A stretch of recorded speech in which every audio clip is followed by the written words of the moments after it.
Good morning, students. The other day, I gave a lecture, online lecture, on Wordsworth as a poet of nature, which unfortunately I could not upload because of some net problem. Now, today I'm going to repeat the same lecture, uh, but I would try to make it a bit brief because the other day the recording was too long, and perhaps that was one of the reasons because of which I could not upload it. Well, as I told you even day before yesterday, Wordsworth is regarded as one of the greatest poets of nature, and he is called the high priest of nature. We may recall that Wordsworth was highly influenced by the philosophy of Rousseau, that French philosopher who gave the slogan, "Back to nature."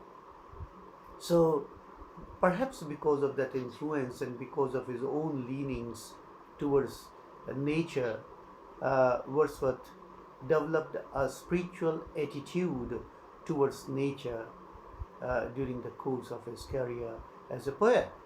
Now, the best example of Wordsworth's love for nature we find in the poem Tintern Abbey, where he describes three stages of his love for nature, and these three stages are called three P's. First is physical, second is philanthropic, and the third is philosophical. Now, in the physical stage, Wordsworth's love for nature was basically outwardly the beauties of nature, the outward manifestations of nature.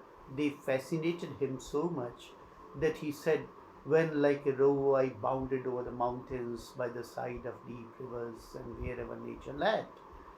The sounding cataract haunted me like a patient." Now, the daffodils, the floating cloud, a rainbow in the sky, that made his heart leap up. So, all these physical beauties of nature were the basic attractions for Wordsworth during the first stage. In the second stage, Wordsworth's love for nature was guided by his love for man. We may recall that the Industrial Revolution had already begun in England at the time when Wordsworth was composing this particular poem, Tintern Abbey.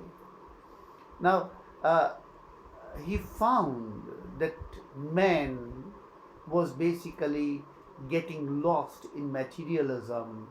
He was somewhere sacrificing his soul for nature, and he was going farther and farther away from nature, and therefore he found the whole mankind groaning under the grinding stones of materialism and consumerism, and therefore he said, or he listened to the still sad music of humanity, no harsh, no grating, though of ample power to chasten and subdue.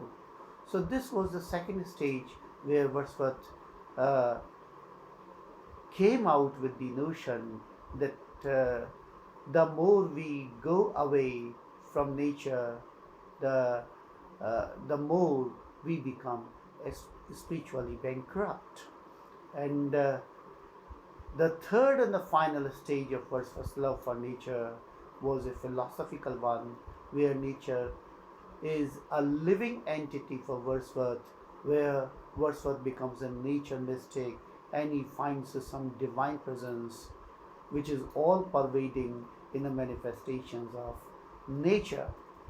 So that is the third and the final stage, where in Tintern Abbey, to quote the lines from Tintern Abbey, he says, "And I have felt a presence that disturbs me with the joy of elevated thoughts, his sense sublime of something far more deeply interfused, whose dwelling is in the light of the setting suns and the round ocean, and the blue sky and the mind of man.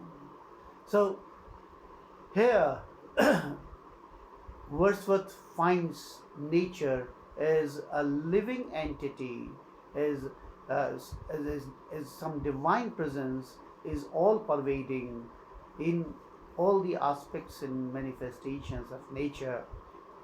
And nature for Wordsworth is a teacher, a nurse, a guide, and the anchor of his soul.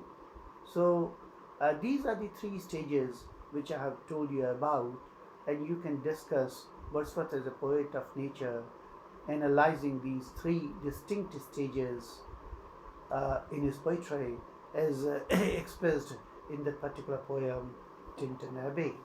So this is all for today, and tomorrow I may take up Shelley as a poet of love. Thank you.